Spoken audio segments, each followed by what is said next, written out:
পাকিস্তানে গুরুত্বপূর্ণ বৈঠকের মাঝেই ইরানের জন্য এলো বড় এক সুখবর। আলোচনা শুরুর আগেই কি নরম হলো যুক্তরাষ্ট্র?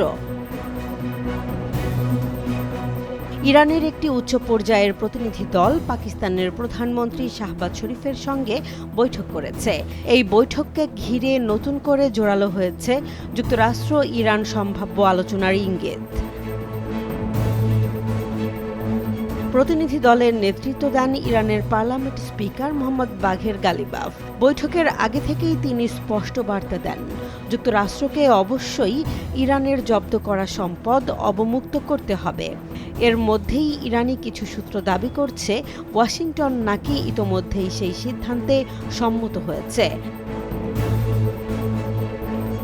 তবে এখনো পর্যন্ত যুক্তরাষ্ট্রের পক্ষ থেকে এ বিষয়ে কোনো আনুষ্ঠানিক নিশ্চিতকরণ আসেনি। ফলে কূটনৈতিক অঙ্গনে তৈরি হয়েছে নতুন ধোঁয়াশা।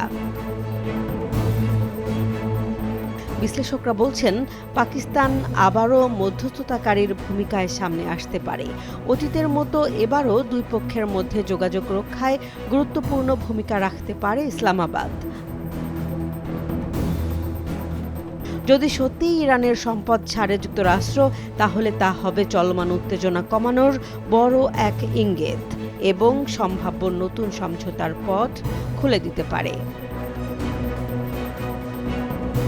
জেসমিন জাহান, নিউজ ডেস্ক, জনবাণী।